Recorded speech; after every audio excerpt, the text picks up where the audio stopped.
Amém? Abra sua Bíblia na carta de Paulo aos Colossenses, capítulo de número 1.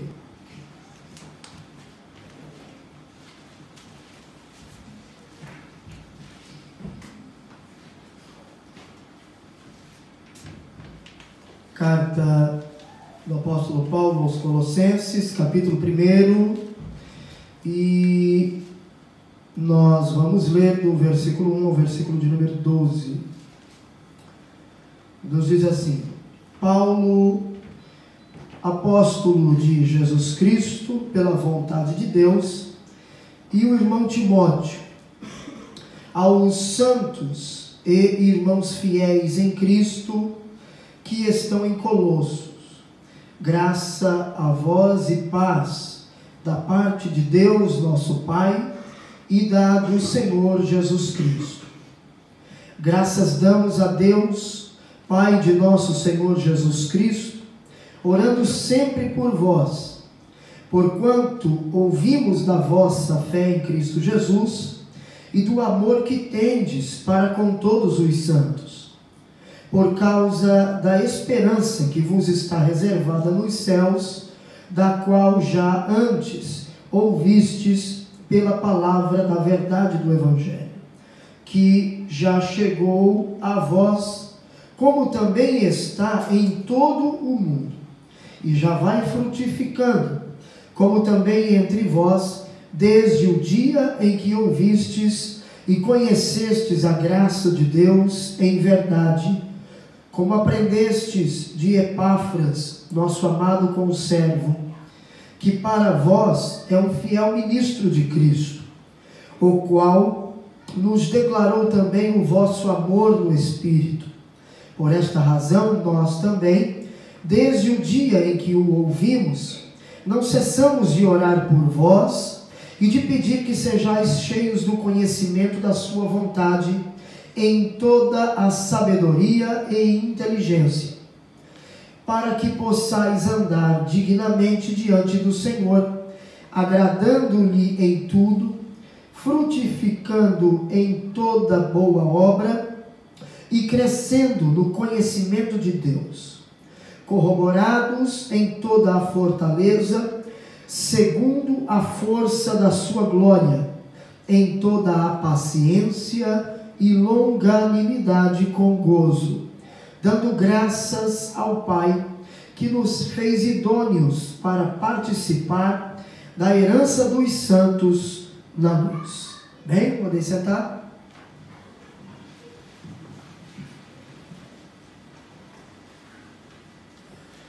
Quando nós observamos estes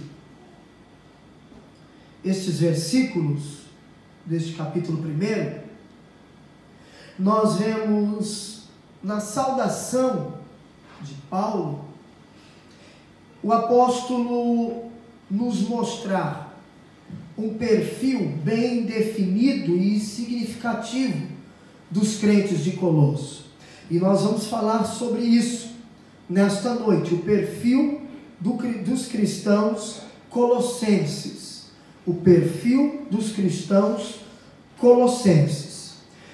Que Deus possa nos ajudar, queridos, a que venhamos nos apropriarmos de algumas destas características e aplicar na nossa vida. Veja bem, vamos observar aqui a saudação do apóstolo Paulo, no versículo 1. Ele diz: Paulo, apóstolo de Jesus Cristo, pela vontade de Deus, e o irmão Timóteo. Paulo, você sabe muito bem disso, estava se dirigindo a uma igreja, estava falando com uma igreja, que era uma igreja que estava sendo ameaçada pela heresia gnóstica, e que eles consideravam Jesus Cristo apenas como mais um dentre muitos seres angelicais. Eles não reconheciam Jesus como o Filho de Deus, eles não reconheciam Jesus a humanidade de Cristo, eles não reconheciam. Então eles diziam a divindade de Cristo, eles não reconheciam, porque como os gnósticos acreditavam que a matéria é má e o espírito é bom, e se Jesus teve um corpo físico, logo ele não pode ser Deus, na concepção dos gnósticos. Então Paulo, quando ele se dirige a esta igreja, na sua saudação, ele se declara como um apóstolo de Jesus Cristo. Ele diz: Paulo, apóstolo de Jesus Cristo. Ele se identifica como um apóstolo. Apóstolo é o enviado. No hebraico é shaliach, alguém comissionado com plenos poderes pelo seu superior. Paulo se identifica como um apóstolo de Jesus Cristo. Veja que ele não se coloca na posição de mais um dos muitos mensageiros que já haviam ali, e que ia falar qualquer coisa, e que ia lhes ensinar quaisquer doutrinas. Não, Paulo diz: eu sou apóstolo de Jesus Cristo. E ele acrescenta: pela vontade de Deus. Nós estamos vivendo dias, nós estamos vivendo um período na era da igreja, no tempo da igreja, em que muitas pessoas, muitos homens e mulheres, andam ostentando títulos, só querem ostentar títulos. É pastor, é pregador, é mestre, é cantor, é isso e aquilo, enfim, títulos. A questão é que Paulo, ele está falando que ele não é um apóstolo por sua vontade, mas pela vontade de Deus. Paulo está dizendo que ele não foi ele que, em outras palavras, ele não caiu de paraquedas no ministério. Não, ele foi comissionado por Deus, escolhido pelo Senhor para desenvolver o trabalho que estava fazendo. Mas vamos ver, porque o versículo 2 mostra como Paulo via os irmãos colossenses. E como nós vamos observar nesta noite, nós estamos falando sobre o perfil dos cristãos colossenses. E no versículo 2, nós encontramos aí duas qualidades. E destas duas qualidades, nós vamos destacar 3 aspectos delas. Veja bem, Paulo diz: aos santos e irmãos fiéis em Cristo. Santos e irmãos fiéis em Cristo. Isso aqui é muito sério, porque Paulo ele coloca uma qualidade que é primordial para os crentes de Colosso e para nós nos dias atuais. Paulo, ele via os crentes daquela igreja como pessoas santas. Paulo, independente das falhas que haviam na vida das pessoas, ele os enxerga como santos, como alguém, como pessoas que haviam sido santificadas por Deus. Então ele os chama de santos. E veja bem, não poderia ser diferente. Não poderia ser diferente. Assim como a igreja em Colosso era representante de Deus na terra, de Cristo na terra, nós, em nossos dias, também representamos Jesus na terra. representamos Deus no mundo em que nós vivemos. Por isso que quando nós vamos ler os evangelhos, nós lemos o Novo Testamento, nós vemos que a ênfase dada no Novo Testamento é trabalhar o nosso homem interior. Enquanto o Antigo Testamento trata a exterioridade do homem com a lei, na graça, o Novo Testamento trata do homem interior. E Jesus deixa isso bem claro quando ele se encontra com os fariseus e ele diz a eles: olha, vocês parecem sepulcros caiados, porque por fora vocês são muito belos, por fora vocês são muito bonitos, mas por dentro vocês estão sujos. Jesus deixa claro que a ênfase do Novo Testamento é no homem interior, é tratar quem somos por dentro. Por quê? Porque exteriormente nós podemos aparentar qualquer tipo de pessoa. Nós podemos aparentar quem quer que seja. Nós podemos nos vestir de uma forma que nós vamos deixar transparecer para alguém que somos pessoas sérias. Porém, como somos de fato na nossa particularidade? Só Deus nos conhece. O Novo Testamento, ele começa a tratar de dentro para fora. O Novo Testamento nos faz entender que a prioridade é trabalhar e agir em quem somos por dentro. Porque à medida que nós vamos sendo trabalhados no nosso interior, vai refletir no nosso exterior. Não adianta nós queremos ter uma aparência exterior muito bela, se por dentro não condiz com aquilo que somos por fora.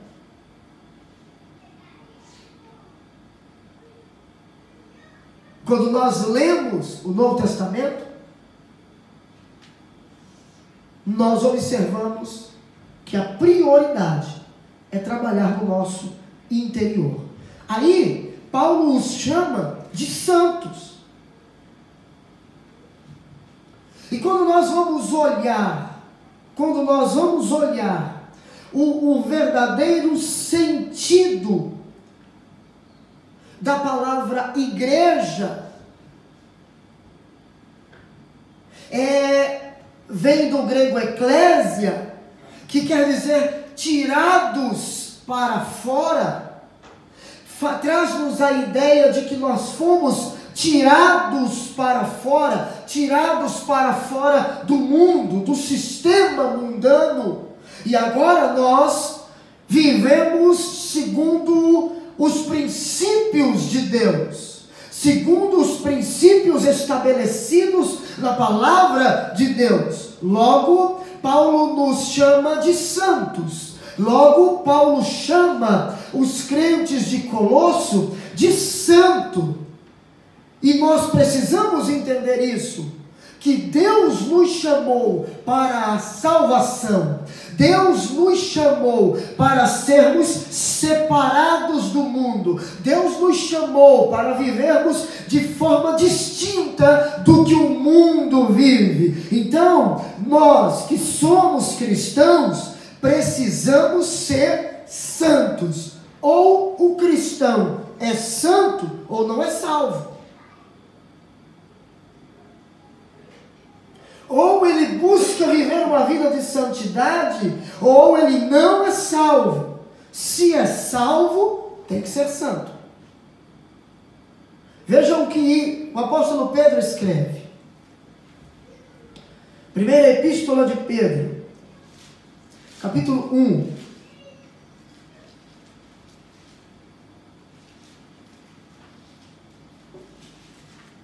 Versículos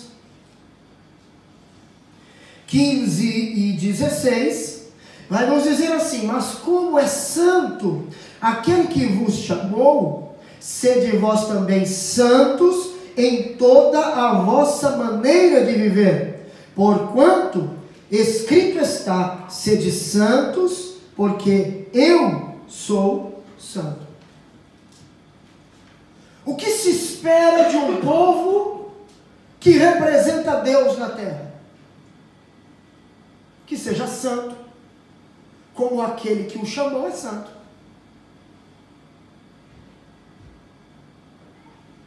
Que seja santo. Agora veja que Pedro, ele não diz para nós sermos santos em algumas áreas da nossa vida.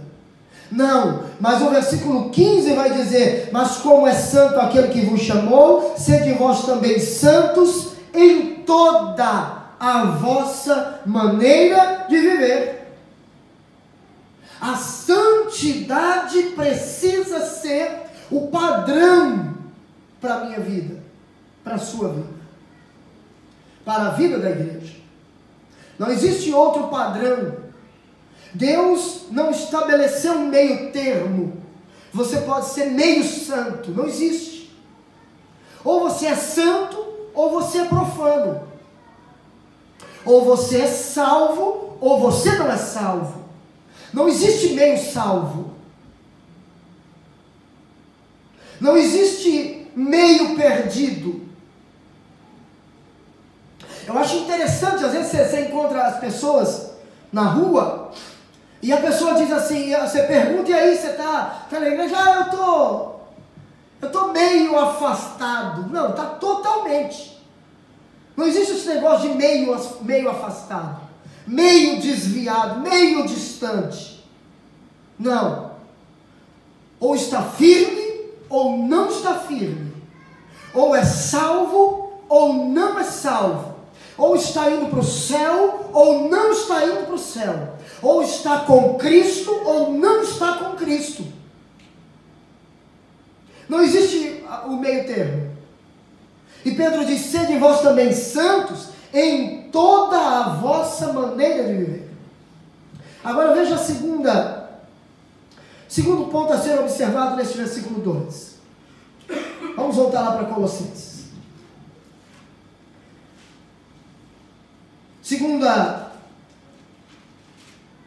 Segunda qualidade que nós observamos e que nós vamos destacar é irmãos.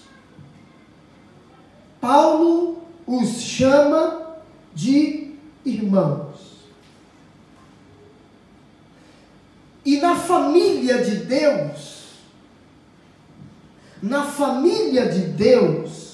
as pessoas devem ser realmente irmãos e irmãs. Afinal de contas, todos nós somos filhos do mesmo Pai.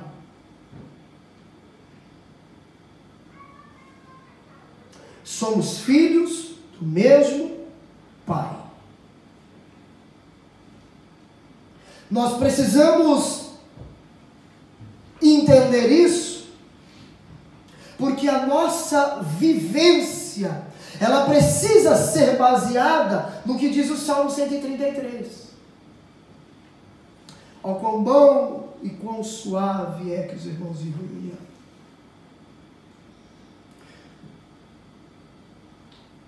O salmista disse que é bom.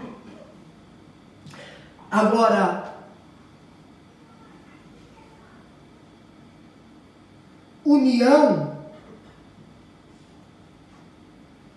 unidade, viver como irmãos, não quer dizer que em algum momento da convivência não possa surgir divergências de pensamentos. O que não pode haver de maneira nenhuma é desunião e intriga. Sabe aquele negócio de que você tem uma maneira de pensar e o irmão tem outra? Nós enxergamos uma mesma situação, de diversos ângulos.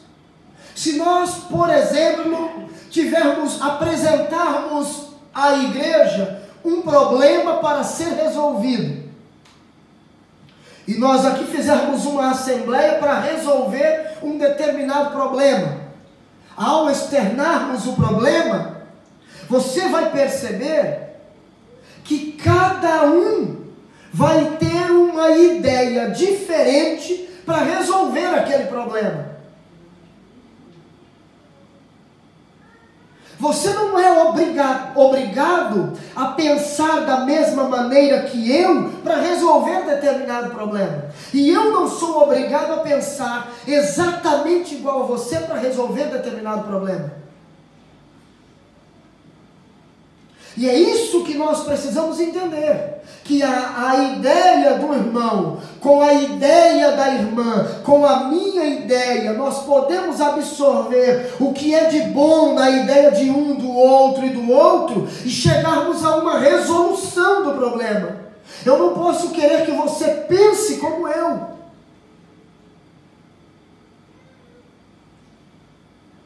Cada um tem uma maneira de pensar e de enxergar a situação.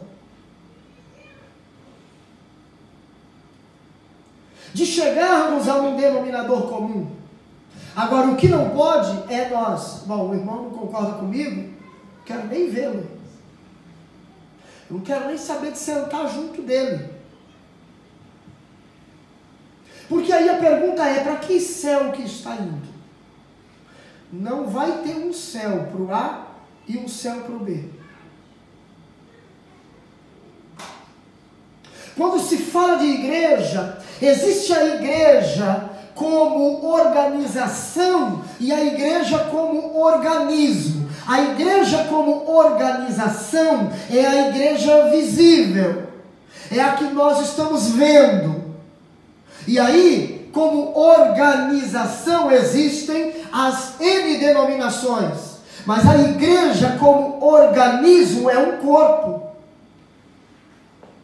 Seja batista, seja presbiteriana, seja Assembleia de Deus, independente da denominação, é um corpo.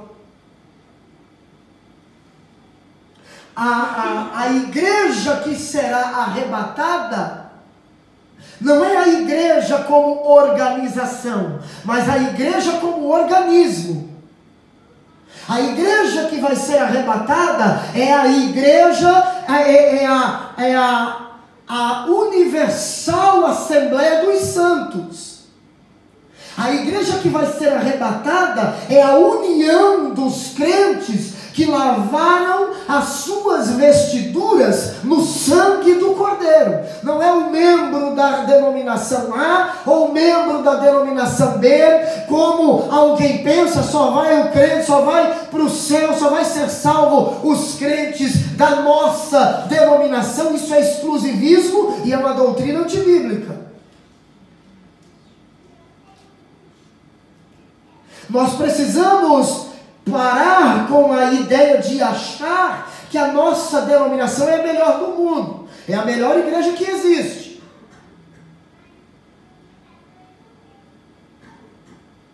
Porque somos centenários.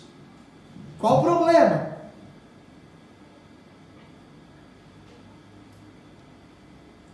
Jesus não veio buscar pessoas de determinadas denominações. Jesus se entregou na cruz para dar oportunidade ao mundo de alcançarem a salvação. A Bíblia diz que Deus amou o mundo e não uma denominação. A Bíblia diz que Deus amou as pessoas que fazem parte do mundo e não uma denominação. Deus amou o mundo. E quando eu paro para pensar com relação à questão da irmandade, como que eu posso dizer que vou para o céu se eu não tenho comunhão com você. Que céu que nós vamos? Veja bem, discordar com a sua maneira de pensar é uma coisa, e não querer estar perto de você, não ter comunhão com você, detestar você. Eu já vi crente dizer que odeia o outro. É totalmente diferente.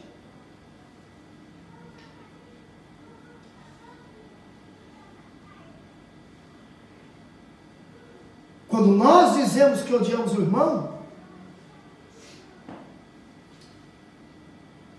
João diz que nunca vivemos na luz. Todo o tempo vivemos em trevas. A luz de Cristo nunca brilhou na nossa vida. Porque quando ela brilha, ela mostra as nossas imperfeições e nos leva a uma mudança. Mas vamos ver.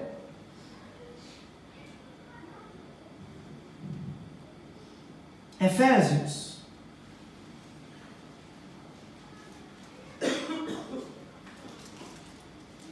Aos Efésios, capítulo 2, versículo 19, Paulo vai dizer assim: assim que já não sois estrangeiros, nem forasteiros, mas concidadãos dos santos e da família de Deus. Somos uma família. A igreja é uma família. Uma família. Terceiro ponto que nós vamos destacar, terceiro aspecto que Paulo fala nesse versículo 2, é aos santos e irmãos fiéis em Cristo. Sendo santos e irmãos em Cristo, eles eram ao mesmo tempo fiéis. Quando nós olhamos estes três aspectos, ele compõe um perfil espiritual e moral dos crentes de Colosso, e que precisa ser o nosso perfil nos nossos dias. Qual é? É a santidade, a fraternidade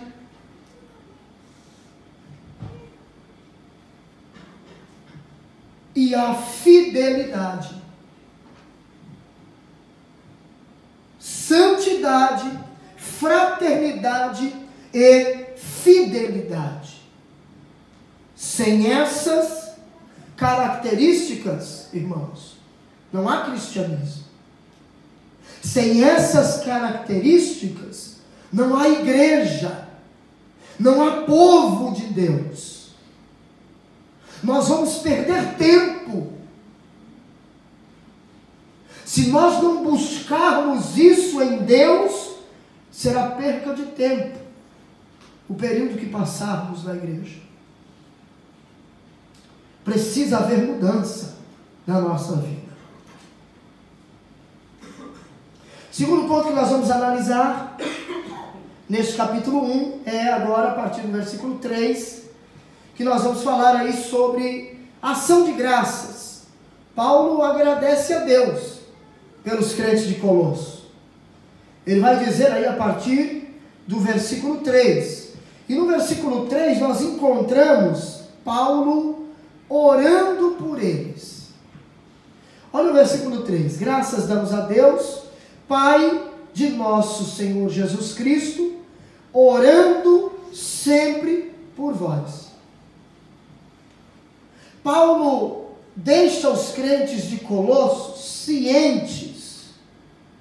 cientes de que ele orava sempre por eles.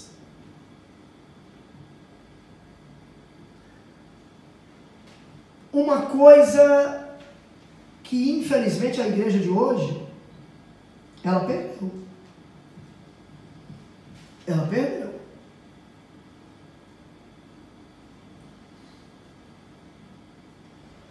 Quanto tempo você ora pela igreja?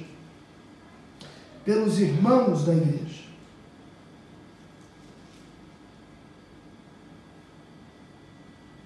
Hoje nós estamos aqui. Cada um de nós estamos aqui, fomos abraçados, fomos recebidos pela igreja, e vamos dizer pelo ministério que hoje congregamos, e precisamos dar graças a Deus pelo lugar que estamos, pela igreja que fazemos parte. E aí eu falo igreja na questão organizacional. Agradecer pelo ministério que nos recebeu, pela igreja que nos abriu a porta. Orar pela vida dos irmãos que estão conosco. Você já parou para observar que nós, quando dobramos o joelho para orar, nós oramos muito mais por nós do que pelos outros? Aí Paulo vem aqui e diz que está dando graças a Deus, Pai de nosso Senhor Jesus Cristo, orando sempre pelos crentes de Colossos. Sempre que ele orava, sempre ele orando pelos crentes de Colossos, ele agradecia a Deus pela vida deles, pelo testemunho de fé deles, pelo crescimento da igreja, pelo que estava acontecendo na vida deles. Mas hoje a nossa oração é: Senhor, eu preciso. Senhor, eu quero. Senhor, me dá.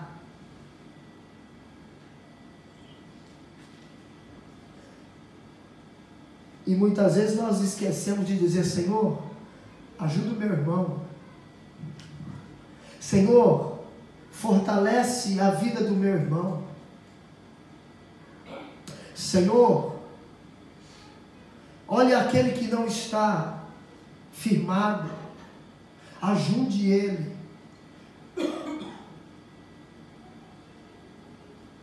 A nossa oração, ela é muito mais voltada para nós.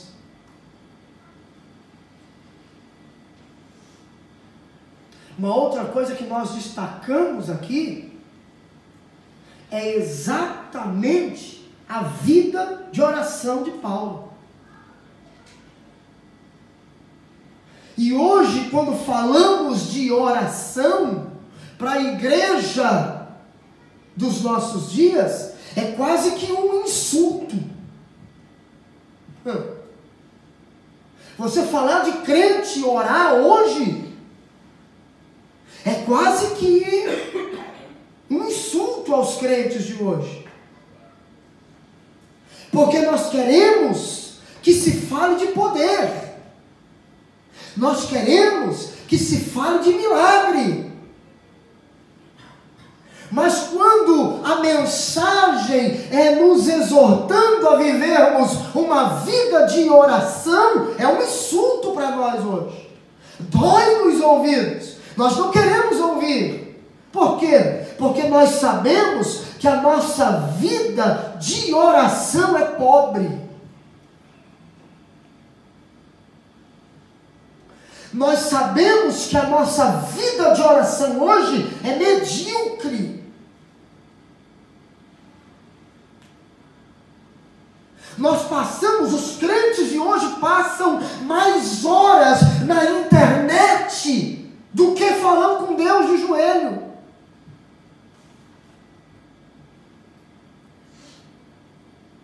Os crentes de hoje passam mais tempo em outras coisas do que com a Bíblia, do que falando com Deus, Você passa 1 hora conversando no WhatsApp com um amigo ou no telefone com um parente, mas não passa 20 minutos de joelho dobrado com Jesus. Mas nós queremos que Deus faça algo na nossa vida. E nós achamos que temos comunhão com Deus. Aí nós queremos associar os milagres que aconteciam no passado a fatores externos,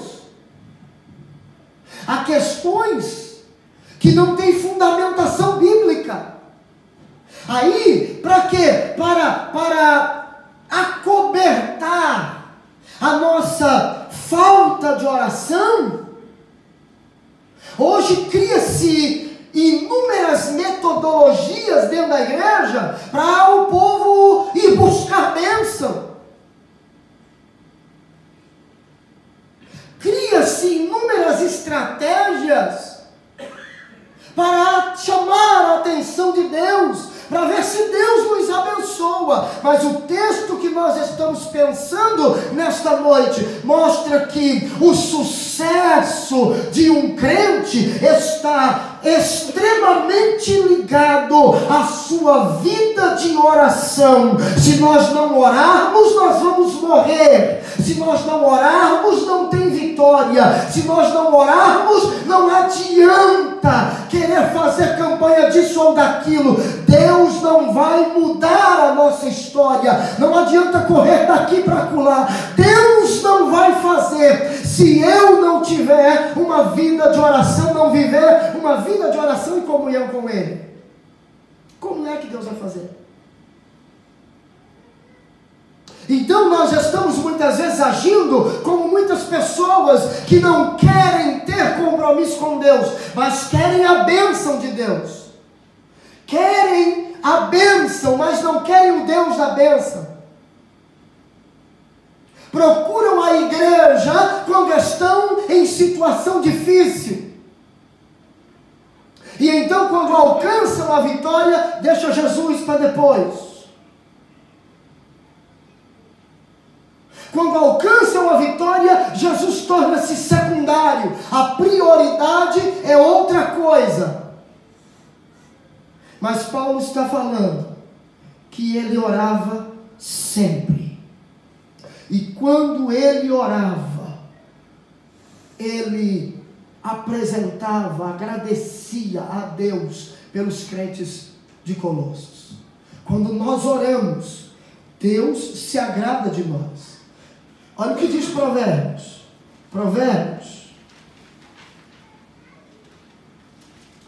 Provérbios de número 15.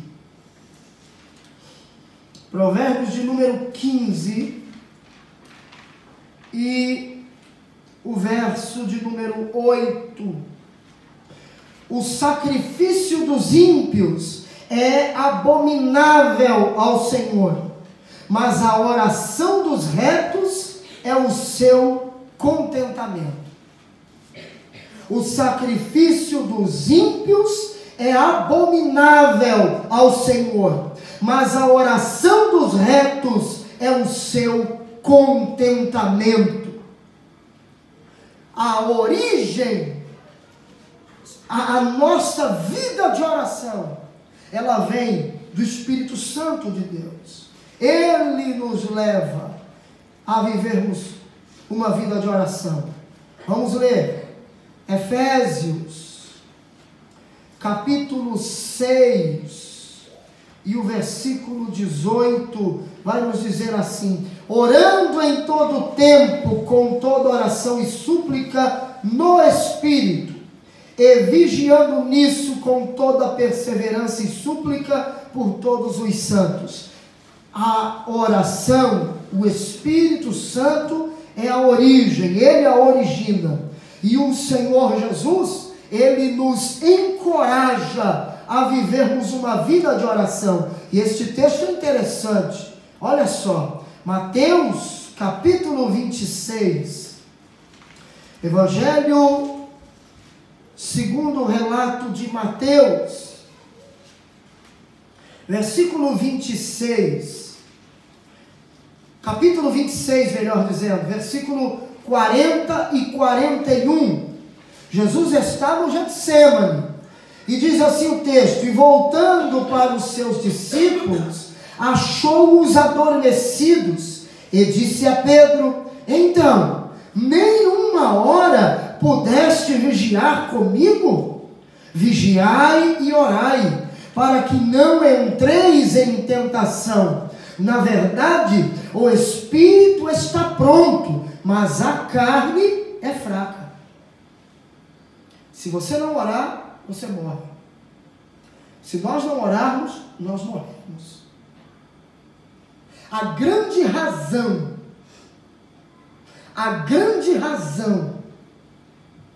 para termos dentro das igrejas crentes fracos, crentes sem firmeza e crentes sem vida espiritual é a falta de oração. É a falta de oração. Quando oramos, somos fortalecidos por Deus. Olha os versículos 4 e 5, volta lá para Colossenses. Versículos 4 e 5 deste capítulo 1. Porquanto ouvimos da vossa fé em Cristo Jesus, e do amor que tendes para com todos os santos, por causa da esperança que vos está reservada nos céus, da qual já antes ouvistes, pela palavra da verdade do Evangelho. Olha que interessante. Porque Paulo está agradecendo a Deus a ação de graças pelos colossenses. E aí, versículo 3 mostra Paulo orando sempre.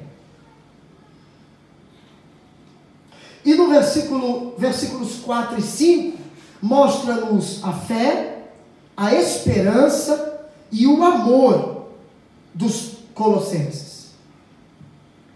E Paulo diz que ouviu acerca da fé em Cristo Jesus, que aqueles crentes tinham. Paulo diz que ouviu acerca do amor que eles tinham para com todos os santos, e com relação à esperança que estava reservada para eles no céu. Irmãos, essas virtudes destes crentes eram o seu maior patrimônio espiritual. Os crentes daqueles tempos podem não ter bens terrenos, mas eles eram ricos espiritualmente. Por quê? Porque eles aprenderam o que? A fé. Eles aprenderam o verdadeiro sentido do amor, e eles mantinham acesa a chama da esperança, da vinda de Cristo, do que estava reservado para eles. Hoje você fala com crente não tem ideia nem de como vai ser o arrebatamento, quem dirá se vai ter arrebatamento. Você vê crentes hoje vivendo como se Jesus nunca fosse voltar para buscar a igreja. Crentes que já perderam a esperança do céu. Crentes que já perderam a esperança da salvação. Por quê que o Senhor diz isso, pastor? Digo porque se de fato tivéssemos tal esperança, João diz que quem tem tal esperança purifica-se a si mesmo. Eu ia buscar pecar menos. Eu ia lutar contra a carne para não pecar.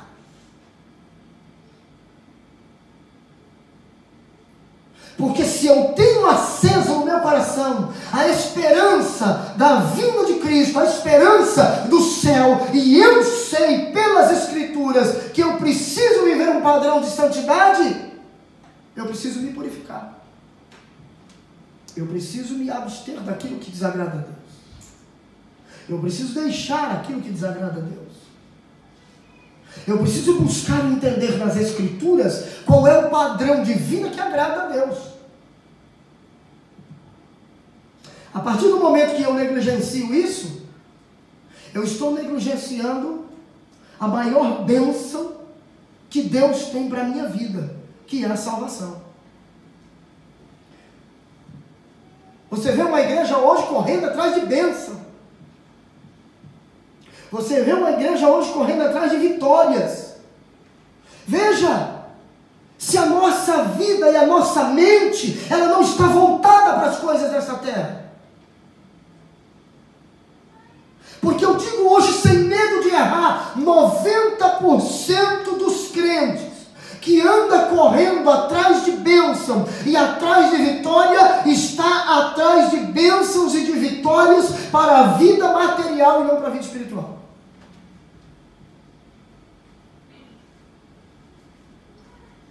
Ou não? Esse infelizmente é o retrato da igreja moderna. Esse infelizmente é o retrato da igreja dos nossos dias. Uma igreja muito mais preocupada com aquilo que é momentâneo do que com aquilo que é eterno. Uma igreja muito mais preocupada com aquilo que é passageiro do que com aquilo que é permanente. Precisamos mudar, precisamos rever os nossos conceitos como igreja, como novas criaturas. Precisamos.